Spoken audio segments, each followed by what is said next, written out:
Good morning, ladies and gentlemen. At today's press conference, we will hear from Governor Cox, FBI Director Kash Patel, and Sheriff Mike Smith. We also have with us Utah DPS Commissioner Bo Mason, Lieutenant Governor Deidre Henderson, FBI Special Agent in Charge Robert Bowles, and local and federal law enforcement partners.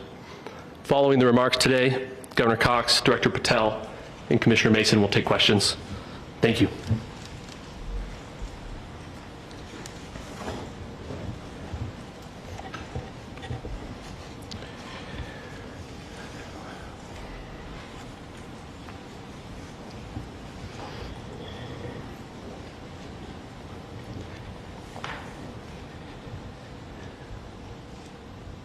Good morning, ladies and gentlemen. We got him. On the evening of September 11th, a family member of Tyler Robinson reached out to a family friend who contacted the Washington County Sheriff's Office with information that Robinson had confessed to them or implied that he had committed the incident. This information was relayed to the Utah County Sheriff's Office and scene investigators at Utah Valley University. This information was also conveyed to the FBI. Investigators reviewed additional video footage from UVU surveillance and identified Robinson arriving on UVU campus in a gray Dodge Challenger at approximately 8:29 a.m. on September 10th, in which he is observed on video in a plain maroon t-shirt, light-colored shorts, a black hat with a white logo, and light-colored shoes. When encountered in person by investigators in Washington County on September 12th, in the early morning hours, Robinson was observed in consistent clothing with those surveillance images. Investigators interviewed a family member of Robinson who stated that Robinson had become more political in recent years. The family member referenced a recent incident in which Robinson came to dinner prior to September 10th, and in the conversation with another family member, Robinson mentioned Charlie Kirk was coming to UVU. They talked about why they didn't like him and the viewpoints that he had. The family member also stated Kirk was full of hate and spreading hate. The family member also confirmed Robinson had a gray Dodge Challenger. Investigators identified an individual as the roommate of Robinson. Investigators interviewed that roommate, who stated that his roommate, referring to Robinson, made a joke on Discord. Investigators asked if he would show them the messages on Discord. He opened it and showed several messages to investigators and allowed investigators to take photos of the screen as each message was shown by Robinson's roommate. These photos consisted of various messages, including content of messages between the phone contact name Tyler with an emoji icon and Robinson's roommate's device. The content of these messages included messages affiliated with the contact Tyler, stating a need to retrieve a rifle from a drop point, leaving the rifle in a bush, messages related to visually watching the area where a rifle was left, and a message referring to having left the rifle wrapped in a towel. The messages also refer to engraving bullets and a mention of a scope and the rifle being unique. Messages from the contact Tyler also mentioned that he had changed outfits. I know there's been speculation as well as to the writing on those casings, those bullet casings, and I believe we have that as well. And I'll share that with you now. So the area north of Campus Drive Road where the suspect crossed over, you saw some of that in the video that we released last night, consists of a grassy area with trees on the edge of the UVU campus. Investigators discovered a bolt-action rifle wrapped in a dark-colored towel. The rifle was determined to be a Mauser Model 98 30-06 caliber bolt-action rifle. The rifle had a scope mounted on top of it. Investigators noted inscriptions that had been engraved on casings found with the rifle. Inscriptions on a fired casing read, "Notices, bulges, capital O-W-O, what's this, question mark." Inscriptions on the 3 unfired casings read, "Hey fascist, exclamation point, catch, exclamation point." up arrow symbol, right arrow, and symbol, and 3 down arrow symbols. A second unfired casing read, "Oh Bella Ciao, Bella Ciao, Bella Ciao, Ciao Ciao." And a third unfired casing read, "If you read this, you are gay, LMAO." We are indebted to law enforcement across the state who has worked seamlessly together, local law enforcement, state law enforcement, and our federal partners with the Federal Bureau of Investigation. We're grateful for everyone who worked together in such a short amount of time to find this person and to bring justice. I want to thank the public who has been so engaged, reviewing videos, helping us with sending in tips, and helping us get to this point. I want to thank the family members of Tyler Robinson who did the right thing in this case and were able to bring him into to law enforcement as well. I especially want to thank the family of Charlie Kirk, Erica, Charlie's parents, his children. I want us to be thinking of them as we bring justice in this case. They will be involved in that justice. We will be working very closely with them as we move through this process as well. This is a very sad day for our country, a terrible day for the state of Utah, but I'm grateful that at this moment we have an opportunity to bring closure to this very dark chapter in our nation's history. With that, I'll now turn the microphone over to the Director of the FBI, Kash Patel. Thank you, Governor. This is what happens when you let good cops be cops. The FBI and our partners are proud to stand here today together to bring justice to the family of Charlie Kirk and honor his memory.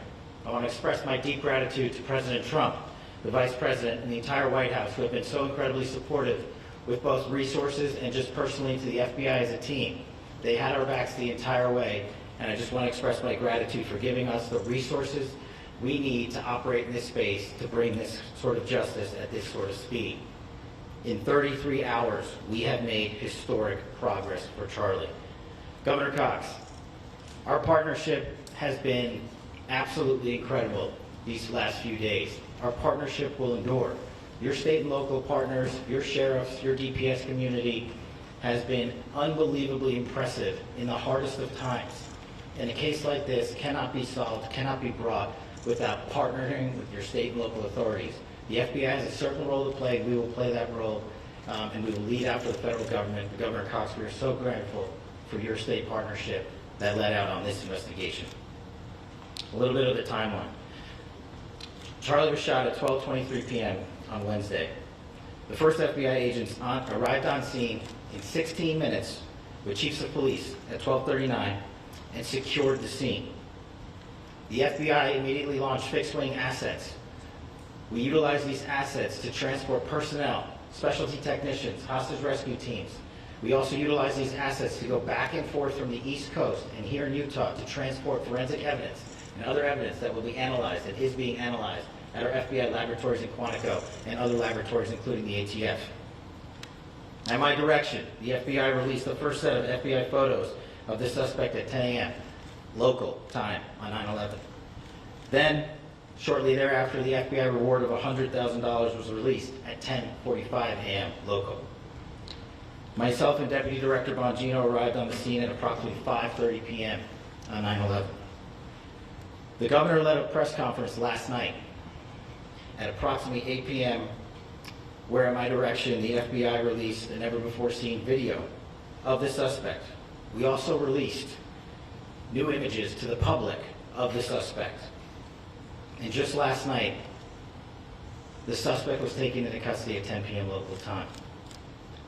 In less than 36 hours, 33 to be precise, thanks to the full weight of the federal government and leading out with the partners here in the state of Utah and Governor Cox, the suspect was apprehended in a historic time period. And I want to highlight what Governor Cox said. This would not have been possible without you, the media, and you, the public. That's why we went so public, so fast, and we're so transparent, and we're committed to that transparency. The crime scene, just a little bit there. It is a large crime scene. State and local authorities, along with federal authorities, process that crime scene quickly. And I even had the ability to walk through that crime scene and walk through the steps the suspect took to learn more about what was needed and what resources we needed to bear to create a full picture for the FBI and leadership back in Washington. Furthermore, thankfully to state and local partners, forensic evidence has been seized and continues to be garnered. Forensic evidence has already been evaluated at FBI laboratories in Quantico and state and local authorities here. We will continue to process evidence as we see it, as we collect it, and we will continue to deliver to Governor Cox and his team. Last night we had a total of approximately 7,000 leads. As of this morning, thanks to your great work, we have over 11,000 leads that were called in to the FBI. And we are running out every single lead that we can. Every one of those leads will be run out. The arrest is a testament to the dedication of good law enforcement being great, and partnerships in law enforcement, which I've tried to highlight as my tenure as the director of the FBI. There is no better relationship for law enforcement than the FBI to partner with state and local authorities, and you've seen it here in these last few days. The FBI Salt Lake Field Office, along with our offices in LA, Phoenix, Denver, San Antonio, Las Vegas, Pittsburgh, Buffalo, our headquarters component in Quantico, all participate in the FBI. I want to express my deep gratitude to the employees of the FBI, the men and women, the evidence response team tacticians, the special operators, the agents, the support staff. You have done monumental work in historic time when the public, who had a right to demand such an expeditious solving of an investigation, the FBI answered that call diligently, critically important to our nation, and we delivered. And I'm proud to be their leader, and I'm proud to be the director of the FBI. This is very much an ongoing investigation, as the governor said, and we will continue to work with state and local authorities to develop the investigation, to provide them the evidence they need for their ongoing prosecutions, and we will be here to answer every call they absolutely have, as long as it takes, for as long as we need to find and apprehend whatever suspects were involved in this crime. Lastly, to my friend Charlie Kirk, rest now, brother. We have the watch, and I'll see you in Valhalla.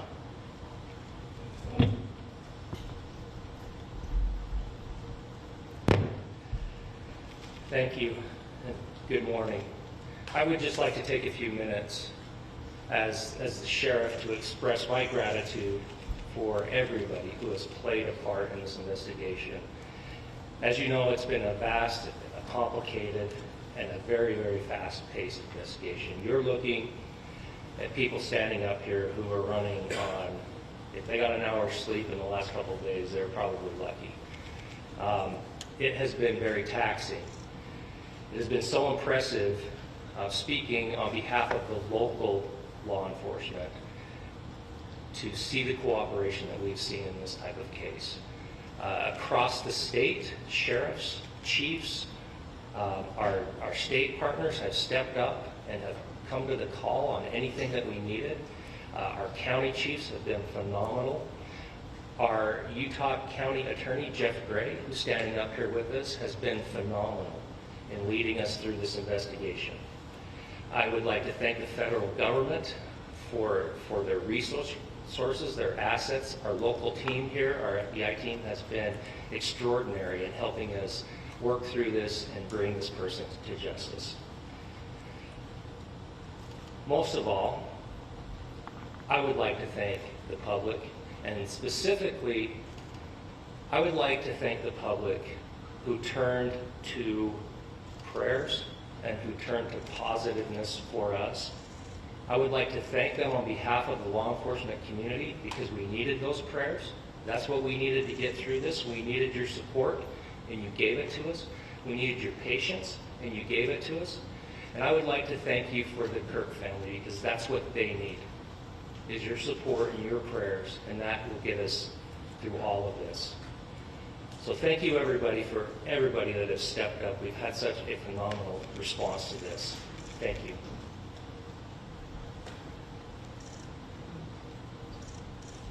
I also want to give a special thanks to the Attorney General and the Department of Justice. Their unwavering support and their commitment to justice is shown true here. And without AG Bondi and Deputy Attorney General Todd Blanche and the resources they brought to bear, we would not have been able to complete our mission. And I just want to say special thanks. It's an honor to be a part of the Department of Justice.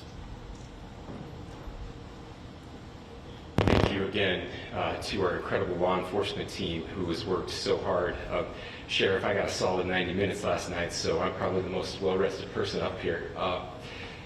Ladies and gentlemen, I get the microphone, so I hope you'll permit me a moment just to share a few more thoughts about where we are and how we got here, and maybe a little bit of where we go from here. I don't want to get too preachy, but I think it's important that we, with eyes wide open, understand what's happening in our country today. I've heard people say, well, why are we so invested in this?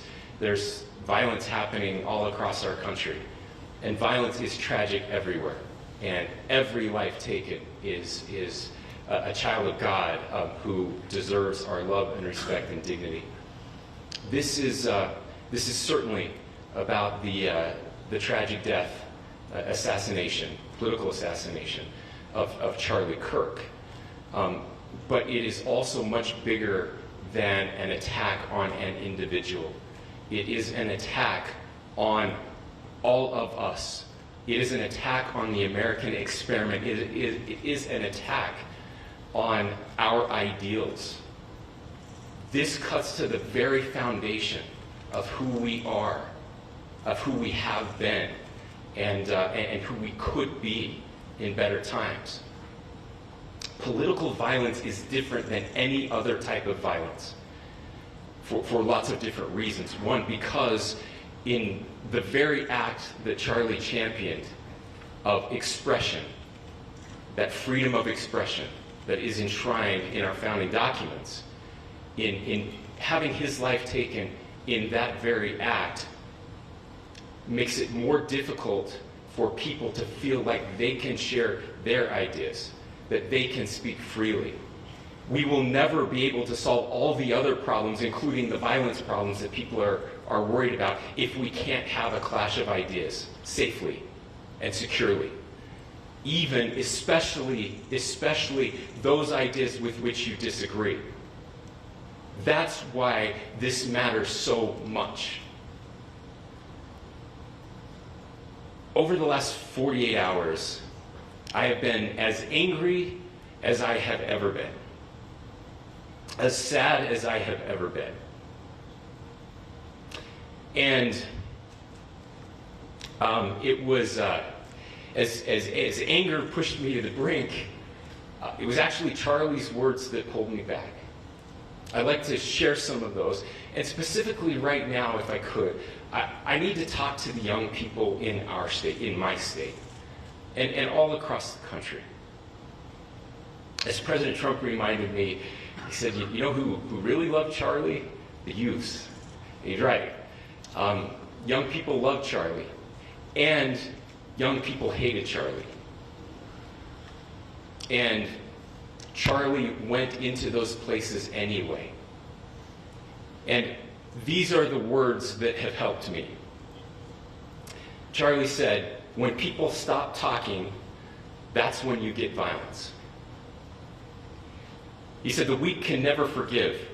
Forgiveness is the attribute of the strong. The only way out of the labyrinth of suffering is to forgive. Welcome without judgment, love without condition, forgive without limit. He said, always forgive your enemies. Nothing annoys them so much. A few months ago, I referenced this last night, Charlie posted to social media, when things are moving very fast and people are losing their minds, it's important to stay grounded. Turn off your phone, read scripture, spend time with friends, and remember, internet fury is not real life. It's going to be okay. He again said, when you stop having a human connection with someone you disagree with, it becomes a lot easier to commit violence. He said, what we as a culture have to get back to is being able to have a reasonable agreement, where violence is not an option. Now, again, to my young friends out there, you are inheriting a country where politics feels like rage. It feels like rage is the only option. But through those words, we have a reminder that we can choose a different path. Your generation has an opportunity to build a culture that is very different than what we are suffering through right now. Not by pretending differences don't matter, but by embracing our differences and having those hard conversations. I think we need more moral clarity right now. I hear all the time that words are violence. Words are not violence. Violence is violence. And there is one person responsible for what happened here. And that person is now in custody and will be charged soon and will be held accountable. And yet, all of us have an opportunity right now to do something different. I want to thank my fellow Utahns. This bad stuff happens. For 33 hours, I was praying that if this had to happen here, that it wouldn't be one of us. That somebody drove from another state, somebody came from another country. Sadly, that prayer was not answered the way I hoped for. Just because I thought it would make it easier on us if we could just say, hey, we don't do that here. And indeed, Utah is a special place. We lead the nation in charitable giving. We lead the nation in service every year. But it did happen here. And it was one of us. But I want you to look at how Utahns reacted the last 2 nights. There was no rioting. There was no looting. There were no cars set on fire. There was no violence. There were vigils and prayers and people coming together to share the humanity. And that, ladies and gentlemen, I believe is the answer to this. We can return violence with violence. We can return hate with hate. And that's the problem with political violence, is it metastasizes. Because we can always point the finger at the other side. And at some point, we have to find an off-ramp, or it's going to get much, much worse. But see, these are choices that we can make. History will dictate if this is a turning point for our country. But every single one of us gets to choose right now if this is a turning point for us. We get to make decisions. We have our agency. And I desperately call on every American, Republican, Democrat, liberal, progressive, conservative, MAGA, all of us to please, please, please follow what Charlie taught me. I'll just conclude with words I share often from a friend and author, Yuval Levin, who was asked if he was optimistic about our country. And he said, I'm not optimistic. He said, I hate optimism. God, that sounds bad. But he said, optimism is a vice. It's this idea that good things are just going to happen. He said, in the history of the world, good things have never just happened. He says, I'm not optimistic, but I am hopeful. And hope is the virtue that sits between the vices of optimism and pessimism. Hope is the idea that good things are going to happen because we can make them so. I still believe in our country. And I know Charlie Kirk believed in our country. I still believe that there is more good among us than evil. And I still believe that we can change the course of history. I'm hopeful because Americans can make it so. Ladies and gentlemen, we're happy to answer any questions you have. Governor, can you please speak to whether the suspect is speaking with authorities and his demeanor, Tyler Robinson, when he turned himself in? I cannot speak to that. Governor, how do you interpret his motivation? Governor, how do you interpret the engravings on the casing? Well, I will leave that up to you to interpret what those engravings mean. I think the clearest one that says "catch fascist," there's not, and by the way, that's like catch like a ball, catch this. I think that speaks for itself. Governor, you communicating. So you talked about this level of hatred that this person expressed at a dinner. Beyond that, is there anything in your view that you've discovered that may have radicalized or changed him to prompt him to commit such a horrific act? There's nothing more that we can share at this time. Governor, you indicated that he had been communicating with a friend on Discord about the gun.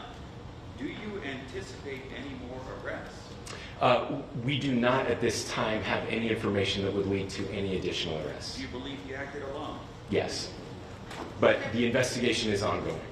Can you talk more about the family, what they had to say about the suspect? How he came into custody of police and where he is right now with drugs? Yes, so right now, Mr. Robinson has been booked into the Utah County Jail. You heard the president this morning report that he was taken into custody, that his family and a friend helped to deliver him into custody of law enforcement in Washington County. Those of you that don't know where Washington County is, it is the southernmost, southwesternmost part of the state of Utah. It's about a 3.5 to 4 hour drive from here, where we are right now, and that's where he lived and where they turned him. Is he Can you talking tell us to more about what the family is saying about Tyler Robinson? I can't share any more than what I've already shared. Is he talking Governor, with do you have authorities? details on how he got back to Washington County and how the gun was obtained? So, how we obtained the gun? The gun was found. No, how the was found. shooter obtained the gun and how the shooter then was able to get back to Washington. So I don't have much more details on that. We do know that he drove. We had his car here on campus, and then we had his car going south back to the St. George. It's actually the city of Washington in Washington County. Is he talking with authorities and did he discuss a voting?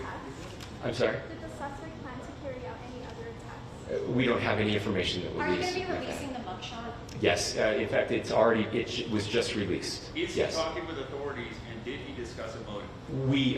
I can't answer that right now. Can you clarify? You've spoken very eloquently about trying to reunite this country. Do you feel that this is a watershed in American history? I absolutely believe that this is a watershed in American history, yes. The question is what kind of watershed? And that chapter remains to be written. Is this the end of a dark chapter in our history or the beginning of a darker chapter in our history? Look, I mean, if you look at true political assassinations in this country of someone of this stature, this feels a lot like the late 60s. And having one so gruesomely displayed on camera in all of our hands and in all of our pockets, we are not wired as human beings biologically, historically. We have not evolved in a way that we are capable of processing those types of violent imagery. And by the way, we've seen another one with a gruesome stabbing very recently that went viral. This is not good for us. It is not good to consume. Social media is a cancer on our society right now. And I would encourage people to log off, turn off, touch grass, hug a family member, go out and do good in your community. That is happening, and it's happening organically right now. I had a friend in a small city in Utah who said, we're getting together, the Republicans and Democrats in my little town are getting together to have a discussion last night, just to find a way to find their better angels. So yes, this could be, I mean, again, you have to go back to JFK to have seen a video live of something like this happening. I wasn't born until 1975, but I know that things were really dark in the late 60s. Sorry to some of you. I know some of you were there. This is our moment. Do we escalate, or do we find an off-ramp? And again, it's a choice. It's a choice, and every one of us gets to make that choice. Two more questions right here.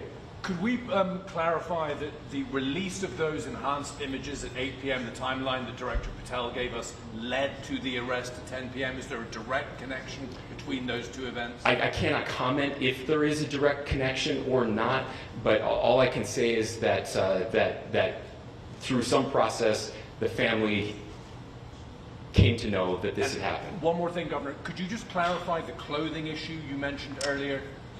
Was he changing outfits? Correct. Could you just clarify this? Yes. So when he's first spotted on campus, he has different clothing on, and then he changes clothing on the roof, and then changed back into that clothing at some point, so that when he was apprehended, when he was arrested, the clothing matched the clothing he had on before the shooting here at UVU. Last question here. You said that the suspect was from Utah. Can you kind of tell us a little bit more about where, and was he a student here at this university, and is there any history of mental illness? Yeah. So I don't have any information on the mental illness part. He was not a student here at UVU. He was living and had lived for a long time with his family in Washington County. Thank you, everyone, for your great work in getting this information out. I would just say, process-wise, this may be important. I know many of you aren't familiar with the process in Utah. I think it's important that you understand that. Basically, we have 3 days for charging documents to be filed. A CI will be filed. We'll have more information then, more detailed information as those charging documents are filed in preparation for a preliminary hearing. So 3 days. So we would anticipate then that early next week those charging documents will be filed. We will obviously be working. The county attorney will be working very closely with Mr. Kirk's family as those documents and decisions are prepared and made. Thanks, everyone.